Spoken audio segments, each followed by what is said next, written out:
Assalamualaikum warahmatullahi wabarakatuh. Perkenalkan, nama saya Alia Putri Haryadi dari kelas C124 Prodi Hukum dengan NPM 301240010. Di sini saya akan coba menjelaskan tentang kasus nyata penyebaran hoaks di media sosial selama pemilihan umum. Dalam kasus ini, kita menggunakan konsep filter bubble dan literasi digital dengan pertanyaan, apa peran filter bubble dalam kasus ini dan bagaimana literasi digital dapat membantu mencegah kejadian serupa? Apa saja langkah-langkah yang dapat dilakukan untuk mengatasi masalah ini? Pertama yaitu definisi dan dampak. Filter bubble dan echo chamber adalah dua konsep penting yang menjelaskan bagaimana informasi dapat diproses dan disebarluaskan di era digital, terutama selama pemilihan umum. Filter bubble, istilah ini pertama kali dikenalkan oleh Elie Fariser pada tahun 2011. Filter bubble terjadi ketika algoritma media sosial dan mesin pencari menyesuaikan konten yang ditampilkan kepada pengguna berdasarkan perilaku online mereka, seperti klik, pencarian, dan interaksi sebelumnya. Akibatnya, pengguna terjebak dalam gelembung informasi yang hanya menyajikan pandangan yang sejalan dengan keyakinan mereka sehingga mengurangi eksposur terhadap sudut pandang yang berbeda. Dampak dari echo chamber. Konsekuensi dalam konteks pemilihan umum. Selama pemilihan umum, kedua fenomena ini dapat menyebabkan polarisasi politik yang ekstrim. Pengguna media sosial cenderung berbagi informasi yang mendukung kandidat atau partai politik mereka tanpa melakukan verifikasi. Hal ini menciptakan lingkungan di mana hoaks dapat menyebar dengan cepat dan luas. Misalnya penyebaran informasi palsu. Hoaks tentang calon atau isu politik tertentu dapat menjadi viral dalam waktu singkat di dalam filter bubble dan echo chamber, seperti penguatan stereotip.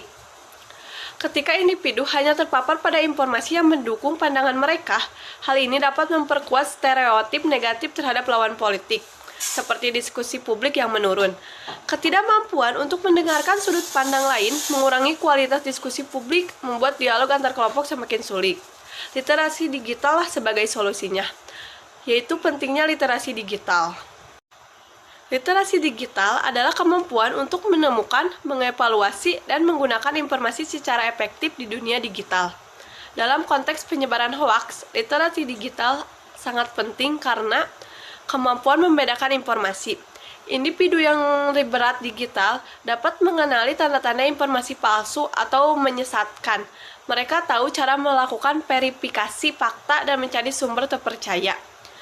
Selanjutnya ada akses ke beragam sumber informasi. Masyarakat yang memilih literasi digital baik cenderung lebih terbuka untuk mencari berita dari berbagai sumber, sehingga mengurangi kemungkinan terjebak dalam filter bubble. Keterampilan berpikir kritis, yaitu literasi digital melibatkan kemampuan berpikir kritis terhadap informasi yang diterima, memungkinkan individu untuk mempertanyakan keakuratan dan relevansi berita. Untuk mengatasi masalah filter bubble dan echo chamber serta penyebaran hoaks selama pemilihan umum, berikut adalah langkah-langkah konkret yang dapat dilakukan. Yang pertama ada edukasi literasi digital. Meningkatkan program pendidikan literasi digital melalui kurikulum sekolah, seperti mengintegrasikan pelajaran tentang cara menggunakan internet secara aman dan efektif. Kampanye kesadaran masyarakat, seperti mengadakan kampanye publik tentang pentingnya memverifikasi informasi sebelum membagikannya. Yang kedua ada promosi sumber informasi beragam. Mendorong masyarakat untuk mengikuti berita dari berbagai sumber, memperkenalkan platform berita independen atau alternatif untuk memberikan perspektif berbeda. Berpartisipasi dalam diskusi publik, yaitu menghadiri forum atau debat publik untuk mendengarkan berbagai sudut pandang. Yang ketiga ada penggunaan filter algoritma secara bijak.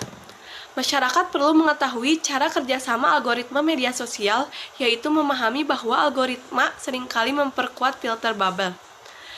Ada juga mengatur preferensi konten, yaitu secara aktif mencari konten dari sumber yang berbeda untuk mendapatkan perspektif lebih luas.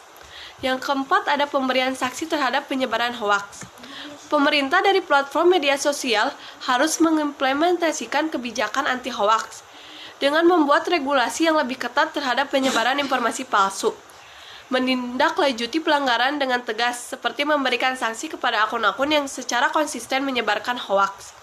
Yang terakhir ada kolaborasi antara pemerintah dan platform media sosial, yaitu kerjasama antara pemerintah dan perusahaan teknologi sangat penting untuk membuat proyek bersama dengan mengembangkan alat verifikasi fakta yang dapat digunakan oleh pengguna.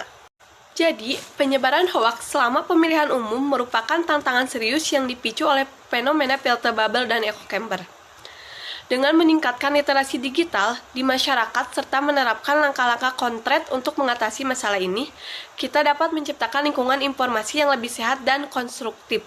Hal ini tidak hanya penting untuk pemilihan umum, tetapi juga untuk kehidupan demokratis secara keseluruhan. Sekian yang dapat saya sampaikan. Mohon maaf bila banyak kesalahan. Wabillahi taufiq wal hidayah. Wassalamualaikum warahmatullahi wabarakatuh.